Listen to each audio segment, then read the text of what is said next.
I'm guessing most of you have been in a situation at some point or another where you had to cut corners to meet a tight deadline. I'm going to go out on a limb here and guess that oftentimes those corners that you cut are tests. Maybe you were at an early stage startup that needed to ship due to a competitor. Maybe you were just prototyping, and then prototype was built upon and built upon more, and before you knew it, you were shipping that prototype to your customers. But amongst our industry and our peers, you hear frequently that you need to test, and that it's crucial to life, liberty, and the pursuit of developer happiness.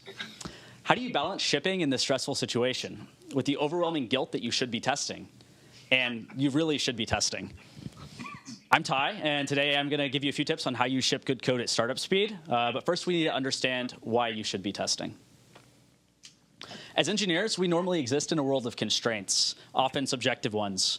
We are implementers of abstractions upon abstractions to support non-perfect representations of our users. And these users have a range of devices and scenarios in which they use them. Less than ideal network connections, various hardware offerings, and limited memory size are just a few to name. With such a strong level of ambiguity, guaranteeing the correctness of our creations is crucial to letting us sleep at night. They give us a measure of confidence in the correctness. So these apps we're building are 100% designed to serve our users. By testing our code in a variety of situations, we can catch issues during development and mitigate negative user experiences due to instability or misbehaving process flows. When we choose not to test, we are instead making our users the test bed for collecting and iterating on this data. Is this variety in user experience really respectful to your users? Aside from our users, we are social creatures. Most of us, sociopaths excluded, try not to make frequent enemies.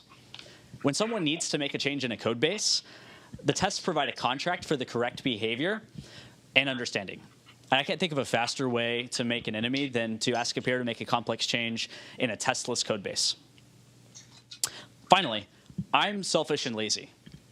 Many of us got into programming for very similar reasons. To simplify the mundane and repetitive tasks of the world. If I wouldn't ask a peer to spend days making a minor change in a testless code base, why would I put myself through the same torture? But what happens when we get into one of these inevitable situations that I described earlier, when you have to ship quick and tests are really on the cutting board? Let's talk about how you can mitigate the negatives caused by a testless code base for version 1 so that we can avoid a full rewrite for version 2. Testing gives us more than just qualifiable value. It also provides a measure of code quality to create easy-to-test code. When you aren't writing tests to enforce some of these qualities, it's important to keep them in mind to improve maintainability, speed of iteration, and to set yourself up for future testing frameworks. We can do these with minimal overhead now for a much larger gain later on. The first goal we need to seek is to keep a consistent architecture. There's a lot of talk and debates on model view controller versus model view presenter versus model view view model versus Viper and all the others to name. I'm not going to suggest a specific one today. Instead, I'm going to suggest that you work on abstracting your business logic from the framework code to reduce coupling to a less than ideal testing situation. Once you've chosen your architecture, keep it consistent to reduce confusion and the context switching throughout your code base for other peers. With some consistency across our code base, next we'll want to think about composing our classes in such a way to minimize the work being done. Each class and method should focus on adhering to the single responsibility principle. This means that each component does one primary thing only. This minimizes the chance for bug introduction and into hard-to-read blocks of code and sets yourself up to write tests and mock instances later on.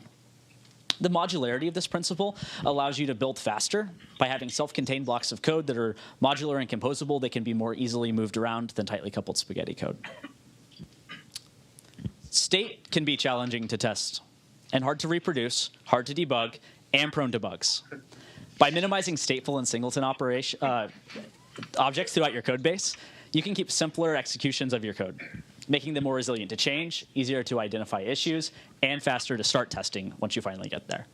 Communicate overhead with method naming and Java docs and allow your objects to be created and cached as appropriate by the consumers that are calling your methods as much as possible.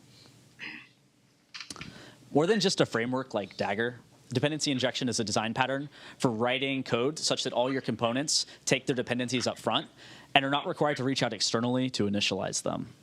By having these up front, You can guarantee the state of the world for stability, support more effective refactoring or modifications, as well as set up the testing environment more efficiently at a later date.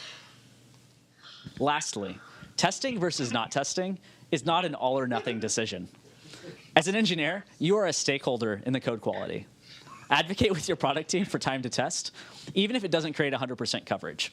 Prioritize critical path and primary components of your app to test what is feasible, and expand on that more as time goes on. But seriously, regardless of everything I've said today, you should just be writing tests. Thanks.